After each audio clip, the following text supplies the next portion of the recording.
آج دنیا کے اوپر جتنے بھی مذاہب پائے جاتے ہیں، الہامی مذاہب،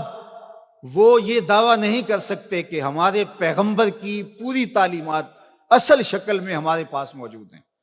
تغیر ہو چکا ہے، تبدیلی لائی جا چکی ہے، لیکن قرآن مجید اپنے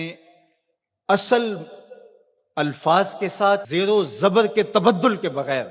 صدیاں گزرنے کے بعد آج بھی اسی طرح موجود ہے۔ تو ان روشنیوں کے ہوتے ہوئے، ان اجالوں کے ہوتے ہوئے اگر ہم اندھیروں میں رہیں تو پھر ہمیں ان حالتوں کے اندر ڈال دیا جائے گا آج جس حالت کے اندر ہم موجود ہیں۔ اگر کسی کے پاس ہدایت کا نصاب موجود نہ ہو اور وہ بھٹک جائے تو اس کے بھٹکنے کا تو پھر بھی جواز ہوتا ہے کہ ان کے پاس کچھ تھا نہیں، ہادی نہیں تھا، راہبر نہیں تھا، اندھیرا تھا، چراغاں نہیں تھا، تو بھٹک گئے۔ ایک نابینا کسی کنویں میں گر جائے تو لوگ اس کو نکالنے کی کوشش کرتے ہیں، اس کو کوستے نہیں ہیں،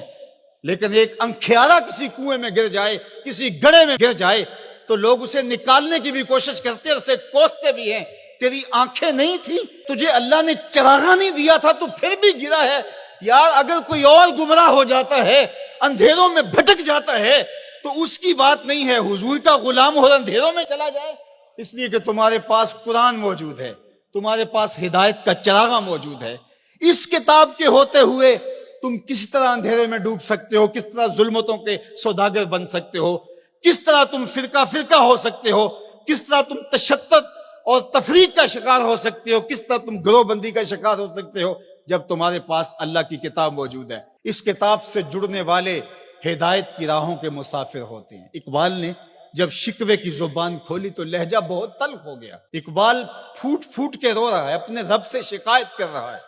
صفائے دہر سے باطل کو مٹایا ہم نے، نو انسانی کو غلامی سے چھڑایا ہم نے، تیرے کعبے کو جبینوں سے بسایا ہم نے، تیرے قرآن کو سینوں سے لگایا ہم نے، پھر بھی ہم سے گلا ہے کہ وفادار نہیں، ہم وفادار نہیں، تو بھی تو دلدار نہیں۔ کہا کہ مالک ہم نے کیا کیا نہیں کیا، جنگوں کی مصیبتیں سہی، تکلیفوں سے گزرے، اذیتیں سہی، تیرے نام پہ تلوار اٹھائی، جنگ و جدل کے بازار گرم ہوئے، ہم نے جگر پارے دیے شہادت کے لیے،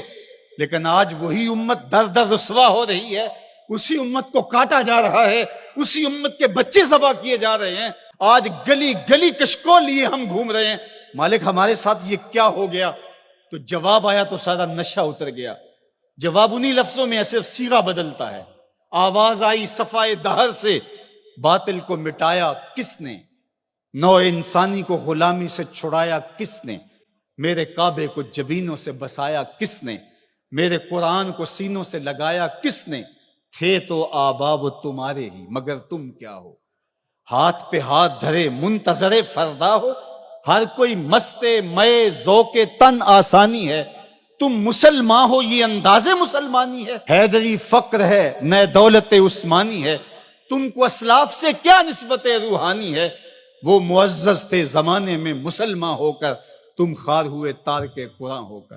تمہاری پستی، ذلت، زبوحالی، نکبت، رسوائی کا سبب اس کتاب کے دامن کو چھوڑ دینا ہے۔ اتنی روشنیوں کے ہوتے ہوئے، اتنے اجالوں کے ہوتے ہوئے تم اگر در بدر بھٹک رہے ہو تو یہ تمہارا قصور ہے۔ یہ امت جن کو اللہ نے قرآن دیا اور محبوب علیہ السلام کی احادیث بھی ہمارے پاس حرف حرف پہنچی، لیکن پھر بھی اگر کوئی اندھیرے میں ڈوب جائے تو پھر یہ اس کا قصور ہے۔ تو اس کتاب کے ہوتے ہوئے ہمارے دل زنگ آلود نہیں ہو سکتے، لیکن ہم نے اس کتاب کے ساتھ جو سلوک کیا، اس کتاب کے ساتھ ہمارا جو تعلق ہے وہ کسی سے مخفی نہیں ہے۔ یہ صرف کتاب ثواب رہ گئی ہے، جو کتاب ہدایت تھی، جس کا لفظ لفظ ہدایت دیتا تھا، حرف حرف زندگی بخش تھا، جس کی ایک ایک آیت ہمیں جینے کے اسلوب سکھاتی تھی، اس کتاب کو سینے سے لگا کر کے اور اپنے پیغمبر کی راہوں پہ چل کے ہم پوری دنیا کو اصول و ضوابط دینے تھے اور ان کو جینے کے ڈھب سکھانے تھے۔ کنتم خیر امت اخرجت للناس، فرمایا کہ تمہیں تو لوگوں کے لیے ہم نے نکالا تھا، تم نے تو کائنات کی رہنمائی کرنی تھی، تم تو زمانے کی قیادت کرنی تھی، لیکن آج ہے رسوا زمانے میں کلاہ لالا رنگ، جو سراپا نازتے ہیں آج مجبور نیاز، رو رہے ہیں آج وہ دشت جنوب پرور جہاں، رقص میں لیلا رہی لیلا کے پروانے رہے، خیر تو ساکی سہی لیکن پلائے گا کسے، اب نہ میں کش رہے باقی نہ میں خانے رہے۔ آج ہم گلی گلی رسوائیوں کی داستان لیے پھرتے ہیں۔ پوری دنیا کے اوپر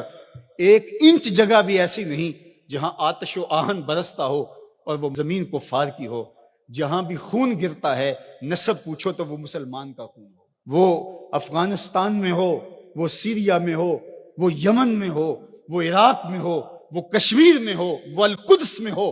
جہاں بھی بہتا ہوا خون دکھائی دیتا ہے وہ اس امت مرحوم کا خون بہتا دکھائی دیتا ہے، اس لیے کہ ہم نے اس قرآن کو چھوڑ دیا۔ یہ ہمارے اعمال کی سزا ہے، بد اعمالیوں کی سزا ہے کہ آج دشمن کو ہمارے اوپر مسلط کر دیا گیا